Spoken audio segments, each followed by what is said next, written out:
Était attendu. C'est l'heure de retrouver le off avec Wara Charlotte Gomis, elle souriante, avec une belle thématique finalement aujourd'hui. Exactement, une belle thématique, l'échange et le partage.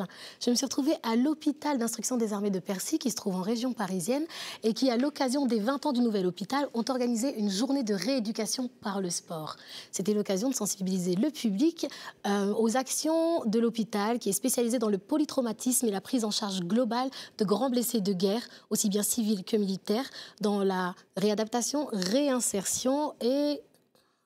C'est toujours très important quand même, parce qu'on n'a pas envie de voir le bilan des uns et des autres, mais en tout cas, on sait qu'ils font de très grandes choses en ce qui concerne la remise sur pied des uns et des autres. C'est très important et justement, à l'occasion de cette journée, ils ont invité des parrains exceptionnels comme Mami Brahane, qui est un des grands espoirs de l'athlétisme français, qui est spécialiste du 4 x 100 mètres et du 400 mètres, qui a fait ses premiers jeux cette année à Rio, mais qui s'est arrêté aux portes justement de la finale, mais aussi de retrouver Ladji Doucouré, qu'on ne présente plus. C'était l'occasion à cette journée de faire plein de sports et de remettre tout le monde en ordre.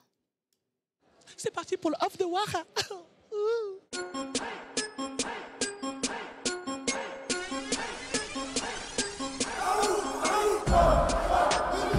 Ils utilisent la rééducation par le biais du sport.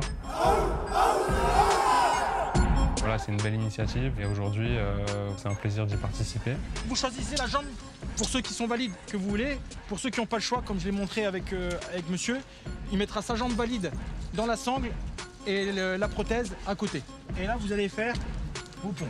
Si j'ai voulu t'emmener ici, c'est aussi pour que tu vois comment ça se passe et surtout que cette initiative soit aussi utilisée peut-être en Afrique parce qu'on oublie qu'il y a souvent des problèmes liés à la guerre et forcément, il y a des personnes qui sont encore, qui sont touchées et dans des situations peut-être beaucoup plus difficiles parce que je pense que dans un hôpital en France, c'est quand même un peu plus facile, entre guillemets, que dans un hôpital en Afrique.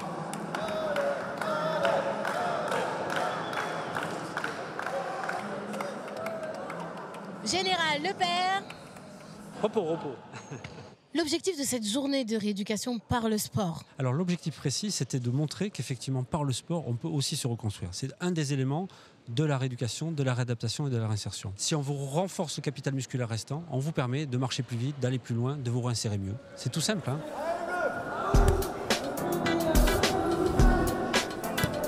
Quand on dit blessés de guerre, pour moi, c'était des gens qui étaient à l'armée, etc. Alors que non, pas du tout. Il y a aussi des gens qui ont été blessés par les attentats. C'est des gens je pense qu'il ne faut pas oublier. Et on vit, je pense, dans le monde du sport de beaux moments. Et si on peut partager un peu de joie avec ces personnes-là, faut le faire.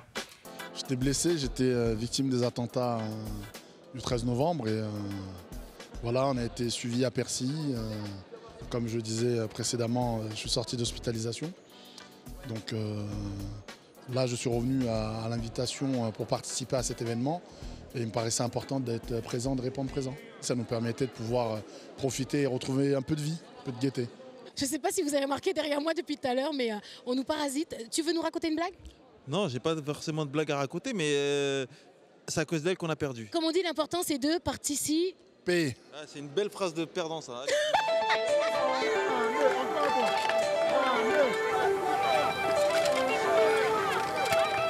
On aime bien le sport, on est un peu réticent quand il faut faire des gros efforts, donc on a fait du rameur, des tractions, des pompes, et on est là à se regarder, faut y aller, on faut en faire 100, on est un peu à se dire oh ça va être fatigant, et là tu vois que tout le monde est motivé, ils sont limite plus motivés que toi, tu dis attends, les sportifs de haut niveau, il va falloir montrer que nous aussi on est motivés et on peut se surpasser. J'ai pris dehors. J'ai pas fait exprès, mais j'ai pris dehors. Et peu importe les dégâts physique, psychique qu'on a, aujourd'hui, on sait que voilà, ça nous permet d'aller vers le haut et ça nous tire vers le haut et c'était le but aujourd'hui, quoi.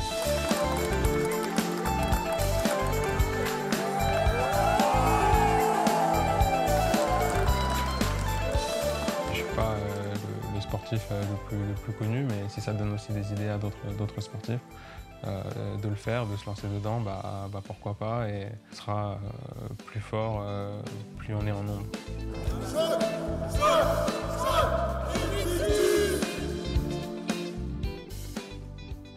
Un message très très positif, hein, Wara. Donc c'était la première édition et ils espèrent en faire d'autres. Ils comptent vraiment sur les sportifs de tout horizon pour venir et parrainer cet événement que j'ai trouvé extraordinaire. Tous ces relais, toutes ces équipes mixtes avec des valides et des non-valides, j'y ai donné, j'ai donné et il y avait de la compétition. Elle n'a pas gagné. C'est pour ça qu'elle a le sourire. Oui. J'ai Elle pas a un gagné, mais sourire l'important, c'est de participer. Il a dit comme ça, mais l'important, c'est de participer. Alors, Wara, expliquez-moi, par contre, cette semaine, vous avez voulu remettre des cartons jaunes, mais aux arbitres. Je suis fâchée. Cette semaine, regardez bien, carton jaune. D'habitude, je ne suis pas quelqu'un de contestataire. Il y a des cartons jaunes qui se méritent, n'est-ce pas? Mais cette semaine, c'était inadmissible.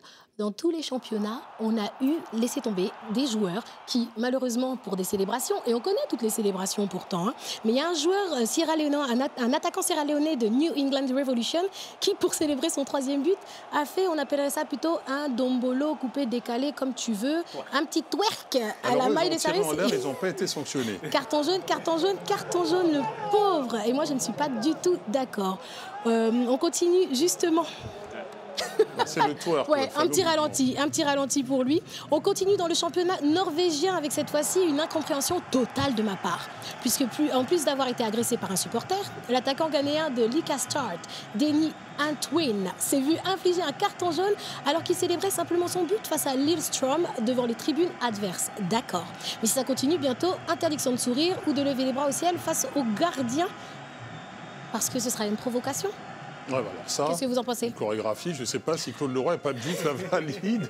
On termine avec un autre joueur, un pauvre joueur, Sifo Moeti, joueur du FC Baroka, qui est ressorti avec un carton jaune après avoir effectué un mouvement chorégraphique à sa sauce, c'est sûr, mais juste sous le nez de l'arbitre. Peut-être que le Platinum Stars, encore eux, se sont plaints après ce qui est arrivé avec Lovo et Maudit.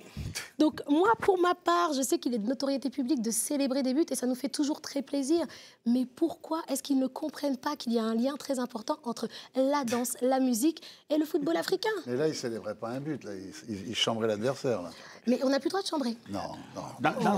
Dans le contexte sud-africain, il faut le dire, hein, c'est un style qui est lié un peu à la pratique. On a montré à plusieurs reprises des pratiques comme ça en plein match.